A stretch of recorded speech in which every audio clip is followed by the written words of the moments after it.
अस्सलाम वालेकुम ख़वातीन व हज़रात। जनाब सैयद सरफराज अहमद शाह साहब सूरह अत-तग़ाबुन के हवाले से क्या फरमाते हैं, आजकल हम आपके साथ शेयर कर रहे हैं।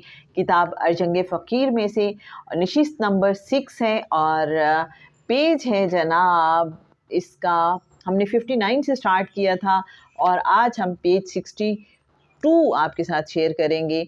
और अब तक हम 3 एपिसोड्स इस सिलसिले में आपके साथ शेयर कर चुके हैं।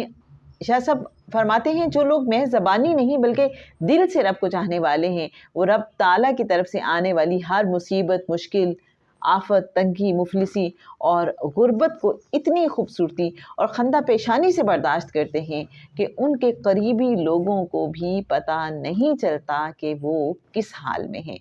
आपने ऐसे साहिबाने ईमान को देखा होगा जो दुश्मनों के नरके में खड़े होने के बावजूद मुस्कुरा रहे होते हैं, हालांकि जानते हैं कि अगले ही लम्हे वो कत्ल कर दिए जाएंगे।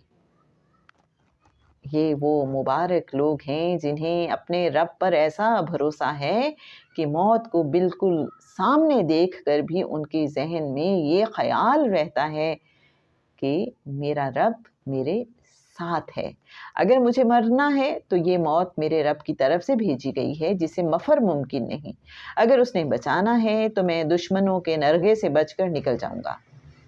रब पर इस भरोसे की वजह से उसके चेहरे पर ना कोई फ़िक्र मलाल होता है और ना ही वो दुश्मन से कॉम्प्रोमाइज़ करता है। हम कभी जब तन्हाई में बैठे हों तो बहुत गहराई से वाक़या करबला का जायज़ा लें। मेरा ज़हन बारहा उधर गया। मैं सुन्नी उल अक़ीदा हूँ, लेकिन समझता हूँ कि इन हस्तियों से प्यार करना तमाम मुसलमानों के लिए वाजिब है।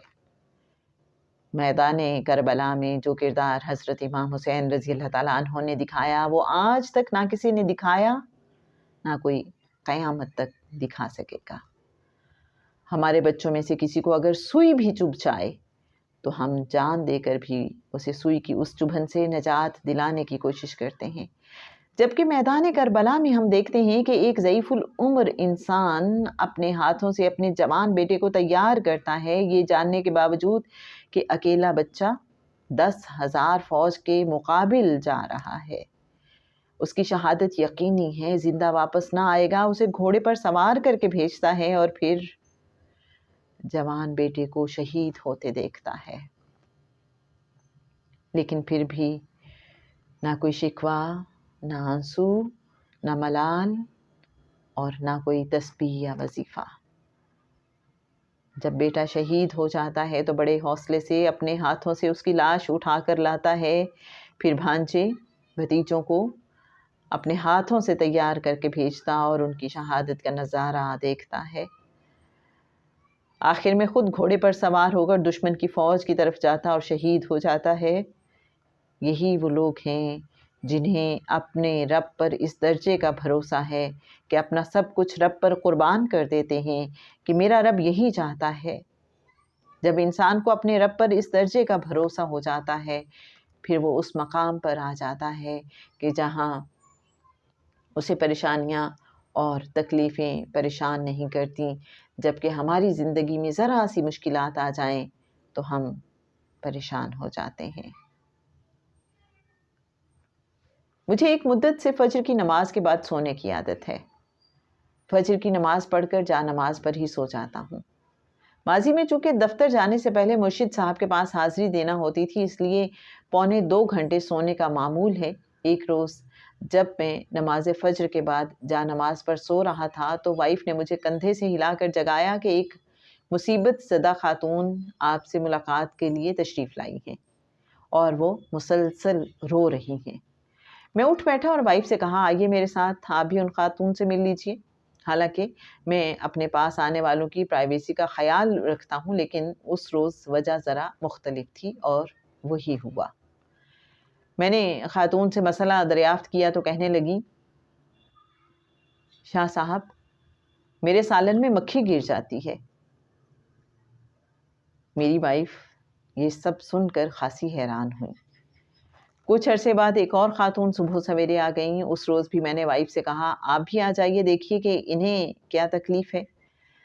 वो ख़ातून कहने लगी, शाह साहब मुझे उल्टे सीधे ख्वाब दिखाई देते हैं जिनकी वजह से मैं बहुत परेशान हूँ। آپ ذرا غور کیجئے کہ ہمارا یہ عالم ہے کہ بجائے تدبیر کر کے مسائل سلجھانے کے، مثلاً مکھیوں سے بچنے کے لیے کوئی انسیکٹیسائڈ سپرے کر لیا جائے، ہم منہ اندھیرے لوگوں کے پاس بھاگے جاتے ہیں کہ صاحب دعا کر دیں کہ سالن میں مکھی نہ گرا کرے۔ اسی طرح ہم خوابوں سے یوں خوف زدہ ہو جاتے ہیں کہ جیسے معاذ اللہ خواب ہی زندگی کو کنٹرول کر رہے ہیں۔ جن مسلمانوں نے عروج پایا وہ ان واہموں سے دور تھے، جب ان واہموں کا شکار ہونے لگے تو ذلت و رسوائی ہمارے مقدر میں لکھ دی گئی۔ جناب میرے محترم ناظرین،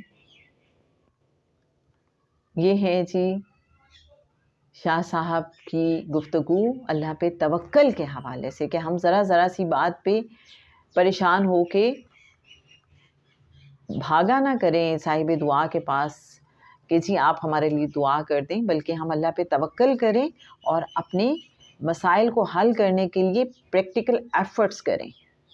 اور پھر شاہ صاحب نے اس کو مختلف مثالوں سے واضح کیا، اور بڑی ہی کمال جو بات کہ جو مبارک لوگ ہیں یہ وہ ہوتے ہیں کہ جن کا رب پہ ایسا بھروسہ ہوتا ہے کہ موت کو سامنے دیکھ کے بھی انہیں یقین ہوتا ہے کہ اگر اللہ کی مرضی ہوئی ہمیں زندگی دینے کی تو وہ ہمیں دشمنوں کے نرغے میں سے بھی بچا کے لے جائے گا، وہ پرسکون رہتے ہیں۔ اللہ کریم ہمیں بھی ایسا ہی توکل عطا کرے۔